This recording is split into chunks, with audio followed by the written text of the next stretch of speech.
Ευχαριστώ, κύριε Πρόεδρε.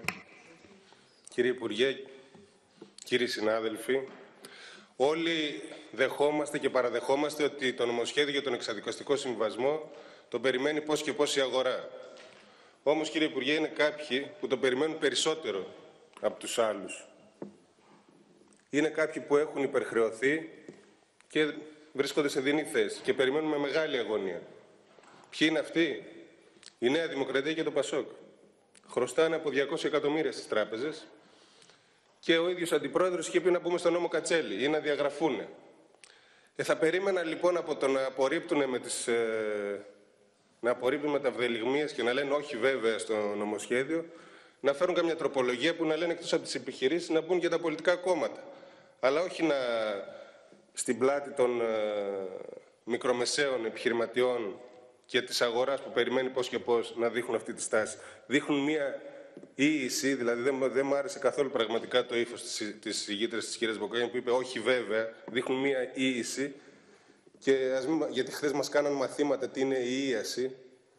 Ας κοιτάξουν να ιαθούν από την ίηση που τους διακατέχει και ας αφήσουν το νομοσχέδιο να περπατήσει στην αγορά γιατί είναι θέληση της πλειοψηφίας και θα περπατήσει. Και όταν μιλάμε για δάνεια, να μην ξεχνάμε και να μην ξεχνάνε και αυτοί που μας ακούνε ότι καταστρατηγώντας τους όρους της αγοράς και των νόμων έλαβαν τα δύο μεγάλα κόμματα πολλά μεγάλα ποσά και τα είδαμε στην Εξεταστική Επιτροπή αυτά και αδυνατούν να τα πληρώσουν. Στην ουσία που αναφέρθηκε η κυρία Μπακογιάννη για ζητήματα νομικά και τυπικά και ουσιαστικά θα αναφερθώ, θα απαντήσω. Λοιπόν, λένε ότι καταλήγει στα δικαστήρια, ενώ η πρότασή τους είναι να μην υπάρχει το δικαστήριο στο τέλος. Επικουρικά βέβαια είναι η πρόταση του Υπουργείου και στο νομοσχέδιο και εάν το θέλει, αν το επιθυμεί κάποιος να πάει στο πολυμελές δικαστήριο, στο πολυμελές πρωτοδικείο και προτείνει η Νέα Δημοκρατία μόνο αν κάποιος προσβάλλει με τριετανακοπή.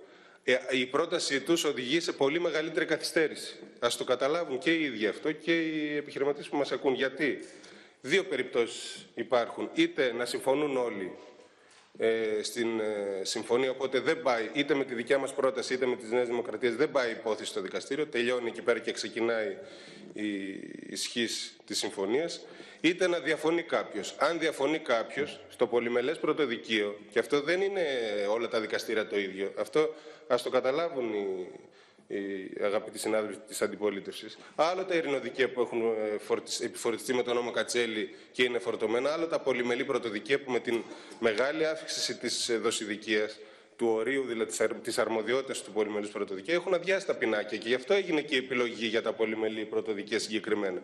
Με το φάκελο έτοιμο λοιπόν, μια απλή επικύρωση θα είναι με τη διαδικασία της εκούσιας δικαιοδοσίας. Σε 5 μήνες, άντε και με μία αναβολή, σε 10 μήνες θα έχει τελειώσει. Αντίθετα με τη διαδικασία της ανακοπής, της τριτανακοπής, γιατί μιλάμε όταν κάποιος διαφωνεί, θα έχουμε περισσότερο από 1 χρόνο minimum και με τις προθεσμίες και με τις εφέσεις μετά. Οδηγεί σε μεγαλύτερη καθυστέρηση.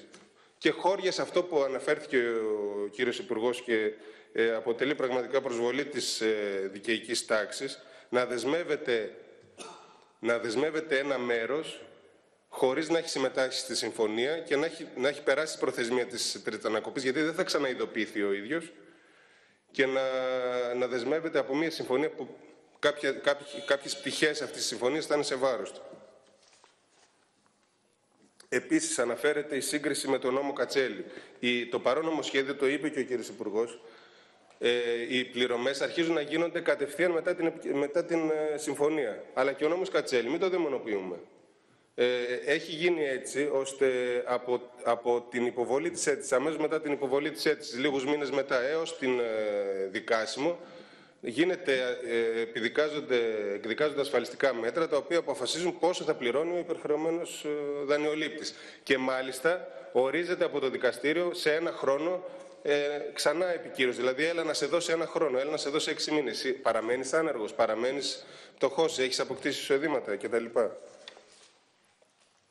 Επίσης, αναφέρονται πολύ και οι φορείς και της αντιπολίτευσης για το πεδίο εφαρμογής, ότι στην τελευταία τριετία πρέπει να έχουν μια χρήση κερδοφόρα, μια καθαρή θέση κερδοφόρα.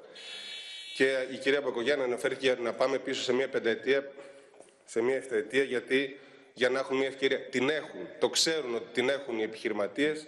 Με την τριετία οι περισσότεροι που έχουν μείνει ζωντανοί ως σήμερα έχουν μια καθαρή χρήση ή θα την κάνουν εφόσον και η παρούσα χρήση δεν έχει λήξει. Για τους ελεύθερους επαγγελματίες, έτσι, δύο ζητήματα να θίξω ακόμα, κύριε Πρόεδρε, και κλείνω. Για τους ελεύθερους επαγγελματίες τα εξηγήσαμε πολλές φορές. Δεν μπορούν να λένε και να γράφουν τα δημοσιεύματα ότι μένουν έξω οι ελεύθεροι επαγγελματίες. Είναι μέσα στο νόμο Κατσέλη. Δεν γίνεται να μπουν και στα δύο. Αυτό στην ουσία θα καταργήσει και τους δύο νόμους. Είναι μέσα στο νόμο Κατσέλη που έχει πολύ ευνοϊκές διατάξεις και για κάθε περίπτωση θεσμοθετήθηκε το άρθρο 15 παράγραφος 21 που λέει αν δεν έχεις οφειλές σε τράπεζες και έχεις... Αυτό είναι μεγάλη κατάκτηση για τους ελεύθερους επαγγελματίες. Μπορούν να μπουν σε αυτό το νόμο, δηλαδή πατάνε και στους δύο νόμους. Αν χρωστάνε μόνο στο δημόσιο ή στον ΕΦΚΑ, τότε μπορούν να μπουν σε αυτό το νόμο. Και θα ξαναπώ έτσι για να δώσω έμφαση σε δύο από τις προτάσεις μου, γιατί θέλω να ακουστούν ξανά. Οι επιχειρήσεις, και θα προσπαθήσω να ετοιμάσω μια τέτοια πρόταση, οι επιχειρήσεις που κοκκίνησαν και έχουν βγει εκτός αγοράς επειδή πρώτο το δημόσιο τις άφησε απλήρωτες, π.χ. γιατί η στάση πληρωμών του δημοσίου ξεκινάει από το 2011.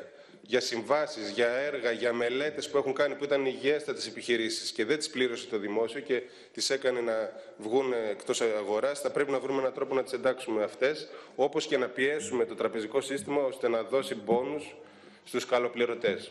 Αυτά, ευχαριστώ.